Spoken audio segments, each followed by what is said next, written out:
Royal Challengers Bengaluru और Kolkata night Riders के match के दौरान हुआ हाई वोल्टेज ड्रामा। मैदान पर विराट कोहली और गौतम गंभीर हुए आमने सामने। इसके बाद जो हुआ दुनिया देख कर रह गई दंग। पहले विराट कोहली ने मैदान पर की छक्कों की बारिश और उसके बाद कैमरून ग्रीन ने भी खोले हाथ, लेकिन कोलकाता के शेरों के आगे ढेर हुए बेंगलुरु के गेंदबाज। कोहली की पारी गई बेकार।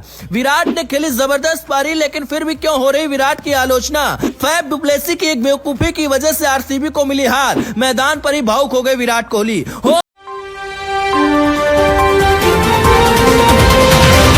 ग्राउंड पर विराट कोहली की टीम को मिली ऐसी हार कि विराट के निकल गए आंसू। क्या टूट जाएगा रॉयल चैलेंजर्स बेंगलुरु का चैंपियन बनने का सपना। विराट कोहली ने अपने बल्ले से दिखाया दम और गेंदबाजों को किया बेदम। ताबड़तोड़ खेली 83 रन की पारी और ला दिया तूफान।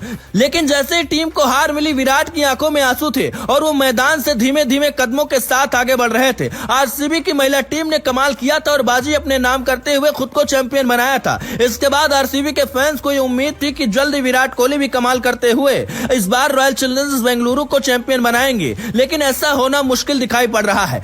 ऐसा क्यों, आपको बताते हैं। मगर मैच के दौरान कुछ ऐसा भी देखने को मिला जिसकी उम्मीद किसी ने नहीं की थी। गौतम गंभीर और विराट कोहली आमने सामने आ गए। गौतम गंभीर और विराट कोहली में कभी नहीं बनी है। दोनों हमेशा से एक दूसरे के विरोधी रहे हैं और गौतम गंभीर कई बार कमेंट्री करते हुए विराट के बल्लेबाजी पर सवाल उठाते रहे हैं। लेकिन इस बार जब विराट कोहली ने शानदार 83 रन की पारी खेली तो गौतम गंभीर के लहजे में भी नरमी दिखाई पड़ी।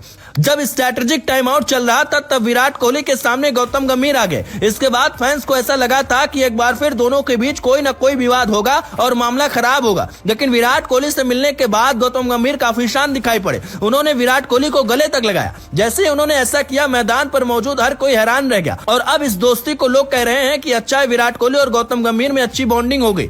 दरअसल विराट कोहली और गौतम गंभीर में कई बार विवाद हो चुका है, लेकिन इसके बाद जब गौतम गंभीर ने विराट को गले लगाया तो अब हर कोई उनकी तारीफ कर रहा है और कह रहा है ऐसा ही होना चाहिए। लेकिन इस मुकाबले में जहां केकेआर ने पूरी ताकत झोंक दी, वहीं कहीं न कहीं विराट कोहली की टीम रॉयल चैलेंजर्स बेंगलुरु कमजोर दिखाई पड़ी। कोलकाता नाइट राइडर्स ने इस मैच में टॉस जीता था और पहले बॉलिंग का फैसला किया था और उसका फैसला पूरी तरह सही साबित हुआ, क्योंकि शुरुआत में ही कोलकाता के गेंदबाज आरसीबी को झटका देने में कामयाब हुए। 17 रन के स्कोर पर रॉयल चैलेंजर्स बेंगलुरु को पहला झटका लगा और कप्तान फैफ डुप्लेसी आउट हो गए। इसके बाद काफी हद तक विराट कोहली और कैमरून ग्रीन ने पारी को संभालने की कोशिश की और शानदार बल्लेबाजी की, लेकिन लगातार स्कोर बोर्ड पर रन कम बन रहे थे और गेंद कम हो रही थी। कोलकाता जैसी टीम के सामने 200 रन के पार होना चाहिए था, मगर रॉयल चैलेंजर्स बेंगलुरु की धीमी बल्लेबाजी की वजह से 182 रन ही बन सके। यही वजह रही कि कुछ लोग विराट कोहली की बल्लेबाजी पर सवाल खड़े कर रहे हैं, जबकि कुछ लोग कह रहे हैं कि अगर ग्लेन मैक्सवेल और रजत पाटीदार अच्छा खेलते तो इतने कम रन नहीं बनते।